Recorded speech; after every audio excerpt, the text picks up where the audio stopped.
My name is Oestreicher, and according to doctors, I'm a surgical disaster. It started when I was 18. I was perfectly healthy my entire life, and then the second night of our Passover Seder, and it was not the matzah, I had a really bad stomach ache that wouldn't go away. So my dad decided to take me to the emergency room for an x-ray just to see if it was just gas. And of course, my mother says, no, she can only have one x-ray. So on the way there, my cheeks actually because there was so much pressure.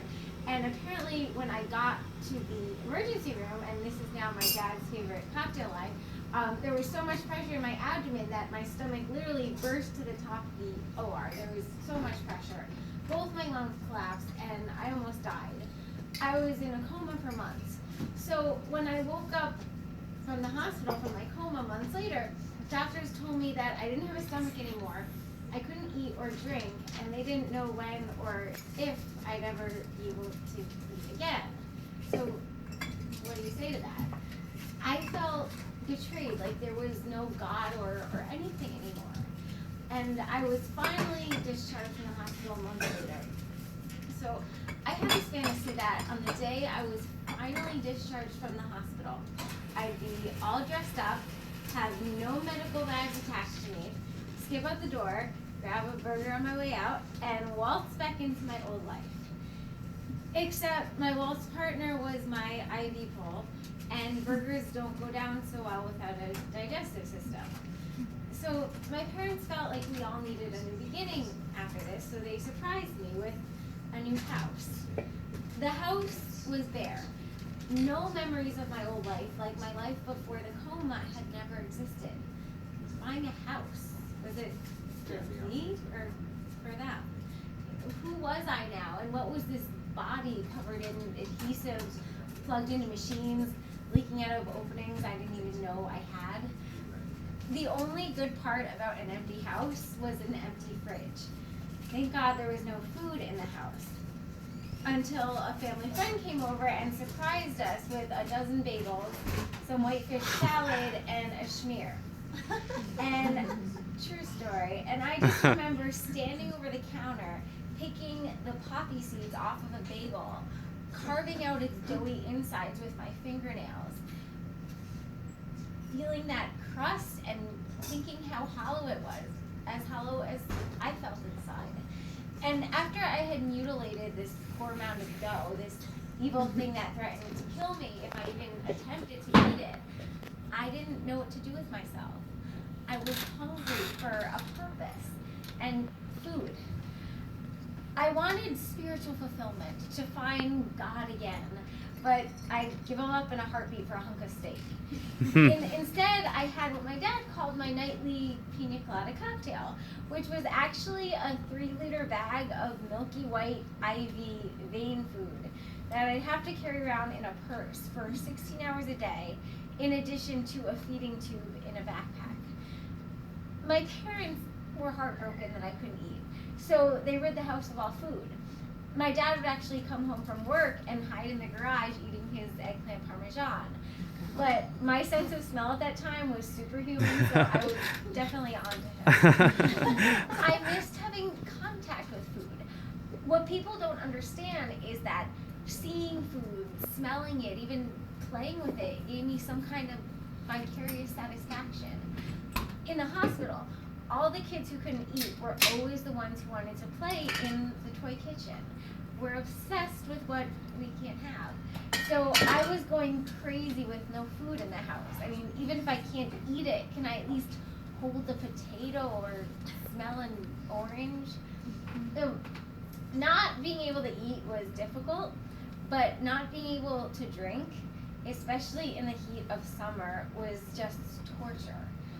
After a full year of not even an ice cube, I was finally allowed to drink clear liquids. Heaven. 2 ounces of water the first week, then 4, then 6. I couldn't wait to take my very first sip of water with the tiniest straw I could find. I took a sip, and then I remembered that water didn't taste like anything. Then I started to have a little fun with fluids. Since I didn't have a working digestive system yet, the surgeons actually created an opening in my neck So anything I drank went through the opening and into a little bag. I would try to drink different colored juices based on what I was wearing so my bag would match my outfit. For Halloween, I drank cherry red Kool-Aid, and then I took the bag off, and as the red liquid was spewing from my neck, I said, "Do not be afraid, I'm a vampire!" I think I was the only one that got a kick out of that. All this time, I was unable to eat a thing. Day after day, week after week, month after month, I waited patiently. It wasn't until 2 years after that that I was finally able to eat, thanks to a 19-hour surgery and 3 shifts of nurses and doctors. As I was recovering, every other person came up to me and said, "Oh, hey, I worked on you. Oh, I worked on you too." I'm a celebrity. But healing was not a straight path. Wounds opened, stitches burst loose, and it turned into 6 of the past 10 years unable to eat a morsel of food or drink a drop of liquid. 27 surgeries later. But eventually, as my health started to improve, and every time I was back in the hospital, I'd start to get my old spunk back, which the doctors were happy about, and not so happy about. I was restless, antsy, and starting to feel like a prisoner. My parents slept in the ICU with me every night, so they were feeling a little cooped up too. So we had to get out, so we decided one day to make a break for it and go shopping. The time was 3:35 p.m. on a Tuesday. Doctors had rounded, the nurses were filling their meds, the coast was finally clear to bust out of this joint. We plotted our escape in the mess hall. Dad would keep a lookout while Mom and I headed towards the service elevators, down to the lobby, out the back entrance, onto 166 in Broadway, and we'd be free men. I was having a great time. I was finally free of my IV pole for an hour, and I was dancing in the middle of the street singing, "I got no IVs to hold me down." I didn't understand why everyone was staring at me until my mom reminded me that I was still in my hospital gown. I didn't care. I turned a street, turned a corner, and found myself face to face with Juanita, the social worker. Someone must have tipped her off. We were kindly escorted back, and at nurse's report that night, there was a little announcement. "Amy Oestreicher, blood draw, bandage change, and please make sure that she and her family stay on the unit." You're not my mother. You can't give me a curfew. I know as an ICU patient, I just can't go traipsing about New York, but I was also a stir-crazy teenager. The doctors seemed to just expect me to be happy that I was alive. But I wanted a timetable for how long it would take to get my real life back again. People are telling me I'll be surgically reconstructed soon, and I'll eventually be able to eat and drink. Soon enough, before you know it. Time, patience, not today, but what about today? What about tomorrow and the day after tomorrow? I'm never getting to college. All I wanted to do was act. I studied, found the best teachers. Idiot! I'm sick of being a patient, a science experiment, and they call me a miracle. Really? What kind of miracle? People look at me like I'm a freak in a sideshow. Oh, poor Amy. And I'm supposed to put on a smile so they don't feel bad. Well, I'm so glad they don't feel bad. It makes everything so much better. I can't stand being treated like a child. I can take care of myself. If I fall, I'll get up. Don't help me. Nobody has any answers, not even the doctors.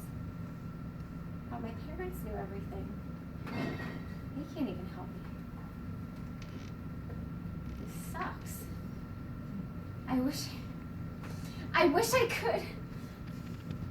I wish I was. And then I wrote a song.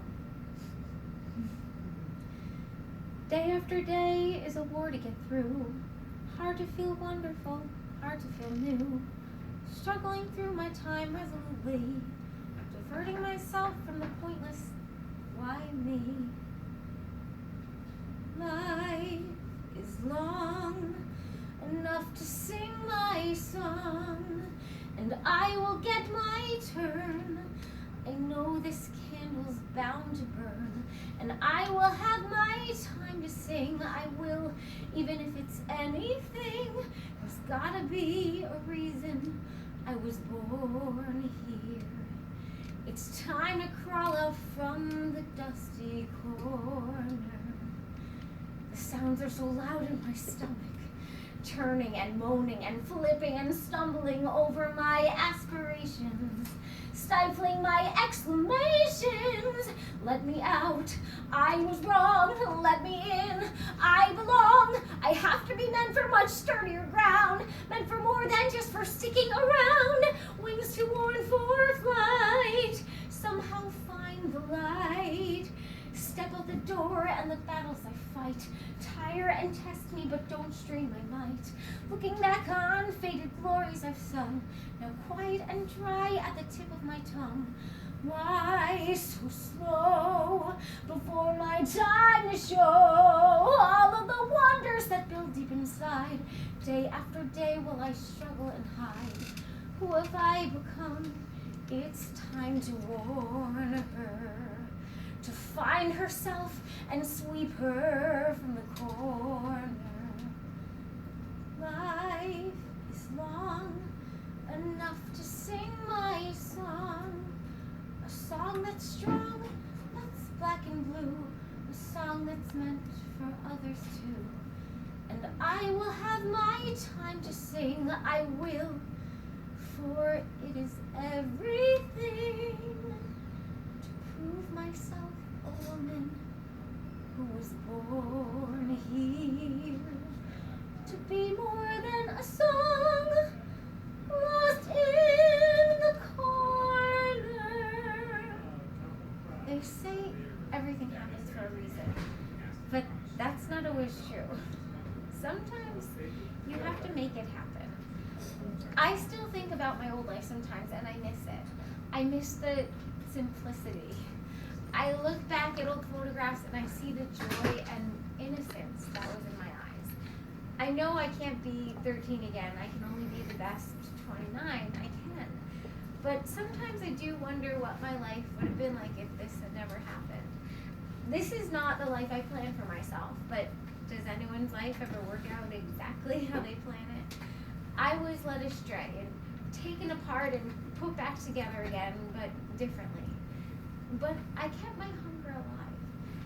And now I know that my role in life is to still be that same performer I always wanted to be when I was 13. But now with an even greater gift to give, a story to tell. And it's a pretty good story, right? It's so good that I made a musical about it and called it Gutless and Grateful. When I premiered my show and took my final bow for my New York premiere in 2012, I thought I had made it back for sure. But the ending of my show was just the beginning of another story. So 4 days after my New York premiere, I decided to have my first elective surgery, which was my 27th one. I knew this was a risky surgery, but it was supposed to clear up some leftover kinks I had. And the doctor said it would make me normal, which was weird because I was never really normal before. So there I am lying in the gurney of the operating room when the surgeon bends over and whispers in my ear, "So are you sure you really want to do this?" With my last ounce of strength, I lifted up my head and I said, "I just did a one-woman show. I can do anything." Apparently not everything. 3 extra surgeries, a few catheters, and 2 more months at Mount Sinai later, I woke up with more problems than I came in with. So now here I am, set even further back with even more medical complications. I was angry, confused, I felt guilty. I felt like I had messed everything up. 4 years later, my wound still hasn't healed. And that's not a metaphor. I'm a surgical disaster, still looking for answers. But with everything to look forward to and nothing to regret or redo, I allow myself to move on through claiming my voice, speaking my truth, forever gutless and forever grateful.